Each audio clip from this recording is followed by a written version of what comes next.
Hello dear friends, आप देख रहे हैं ऑल स्टडी इजली चैनल। आज हम पढ़ेंगे मोस्ट इम्पॉर्टेंट हमारा टॉपिक है जल ही जीवन है। इस पे आपको निबंध लिखना है, ठीक है। ये 9 से लेकर 12th तक के आपके बोर्ड एग्ज़ाम में भी आया है और ऐसे 9th और 11th क्लास में भी आया है, ठीक है। मोस्ट इम्पॉर्टेंट है ये। आपका 8 या 10 नंबर का ये क्वेश्चन हमेशा एग्ज़ाम में आता है। तो देखिए, जल ही जीवन में आपको क्या क्या लिखना होता है। पहले प्रस्तावना, सेकंड पे है जल प्रदूषण के प्रकार, थर्ड जल प्रदूषण के कारण, फोर्थ जल से होने वाली बीमारियां, पांचवा जल संरक्षण के उपाय, छठा जल का महत्व, सातवां उपसंहार। पहले आप इसका स्क्रीनशॉट ले लें यहाँ तक, फिर हम करेंगे प्रस्तावना। ओके, ले लिया होगा। तो देखिए प्रस्तावना में क्या लिखते हैं। पृथ्वी के सभी जीवों के लिए जल बहुत ज़रूरी है। पृथ्वी में कोई भी जीव रहता है, सबके लिए पानी बहुत ज़्यादा ज़रूरी है जीने के लिए, ठीक है। इसके बिना जीवन की कल्पना भी नहीं की जा सकती है। पानी के बिना जीवन की कल्पना भी नहीं कर सकते हैं। पृथ्वी पर मौजूद कुल पानी का अधिकतर जल खारे रूप में समुद्र व महासागरों में उपस्थित है।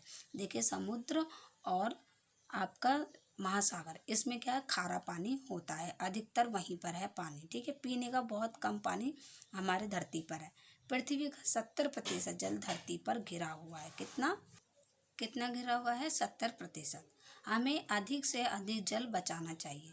हमें कम से कम पानी का यूज़ करना चाहिए, ज़्यादा से ज़्यादा हमें जल बचाना चाहिए। अब देखिए जल प्रदूषण के प्रकार, ठीक है। जल प्रदूषण के 3 प्रकार होते हैं। पहला है भौतिक जल प्रदूषण। तो देखिए, भौतिक जल प्रदूषण से जल की गंध, स्वाद एवं ऊष्म गुणों में परिवर्तन हो जाता है। भौतिक जल प्रदूषण से क्या होता है, हमारे जल में गंध और स्वाद परिवर्तन हो जाता है, ठीक है। आप इसका भी स्क्रीनशॉट ले लें। अब देखिए रासायनिक जल प्रदूषण क्या है। रासायनिक जल प्रदूषण जल में विभिन्न उद्योगों एवं अन्य स्रोतों से मिलने वाले रासायनिक पदार्थों के कारण होता है। देखिए, रासायनिक जल प्रदूषण में क्या होता है, जल प्रदूषण विभिन्न उद्योगों यानी कि जो फैक्ट्रीज़ हैं उनमें क्या होता है, केमिकल्स निकलता है, तो वो क्या है, हमारे पानी में मिल जाता है, तो उससे पानी दूषित हो जाता है, ठीक है। अब देखिए जैविक प्रदूषण क्या है, तीसरा है। जल में विभिन्न रोगजनक जीवों के प्रवेश के कारण प्रदूषित जल को जैविक जल प्रदूषण कहते हैं। जैसे कि जो जानवर होते हैं, जो इंसान होते हैं, कभी कभी इंसान क्या है, पानी में नदियों में मार के फेंक देते हैं, तो उससे भी जल प्रदूषित हो जाता है। आप इसका भी स्क्रीनशॉट ले लें।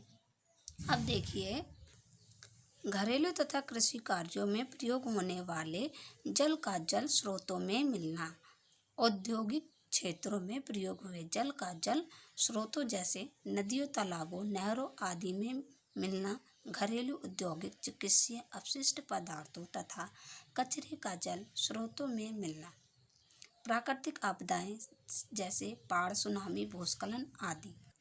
देखिए, जो हमारे नदियां हैं, तालाब हैं, नहरों में क्या है, औद्योगिक यानी कि जो कंपनियों के जो केमिकल वाले पानी निकलते हैं, तो वो सब नदियों तालाबों में मिल जाते हैं, तो उससे क्या है, पानी दूषित हो जाता है, ठीक है ना।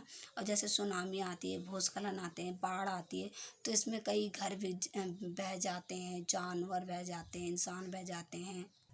इन सब से क्या है, जल प्रदूषित हो जाता है, ठीक है। अब देखिए जल से होने वाली बीमारियां। हमारा चौथा टॉपिक क्या था, जल से होने वाली बीमारियां। तो देखिए, जल प्रदूषित होने से और जल हमारे द्वारा प्रयोग किए जाने से हमें चर्म रोग, पेट रोग, पीलिया, हैजा, दस्त, उल्टियाँ, टाइफाइड बुखार आदि रोग हो सकते हैं।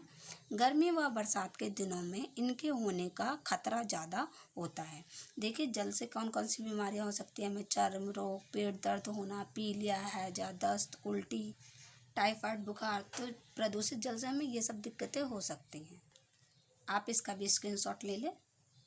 अब हमारा उसमें 5वां टॉपिक है जल संरक्षण के उपाय, यानी कि जल को कैसे बचाया जा सकता है। देखिए, जल संरक्षण के लिए हमें अतिरिक्त प्रयास की गतिविधियां करनी नहीं चाहिए, यानी कि हमें फालतू काम नहीं करने चाहिए जिसमें पानी बर्बाद हो। जैसे बहुत से लोग ना नल खोल के क्या करने लग जाते हैं, बर्तन धोने लग जाते हैं, कपड़े धोने लग जाते हैं, तो इससे पानी बहता रहता है। तो ये हमें ऐसी गतिविधियां नहीं करनी चाहिए फालतू की, ठीक है। बंद करके सारा काम करना चाहिए। अब देखिए, हमें अपने जो रोज़ के काम हैं उन कामों के लिए हमें पानी का कम से कम इस्तेमाल करना चाहिए, जो मैंने अभी बताया बर्तन और कपड़े धोने वाला। ठीक है, अपने आसपास के नल को बंद करना चाहिए। यदि पानी बर्बाद हो रहा हो तो चलते पानी की बजाय आपको मग का इस्तेमाल करना चाहिए, क्योंकि सभी को पता है कि बूंद बूंद से घड़ा भरता है और बूंद बूंद से ही महासागर समुद्र बनता है, यानी कि महासागर। तो देखिए, कभी आप कहीं घूमने जाओ तो क्या है, नल की टंकियाँ खुली रहती हैं, पानी बर्बाद होता रहता है। कहीं आपको आसपास ऐसा दिखे तो आप तुरंत टंकी बंद कर दें, ठीक है ना।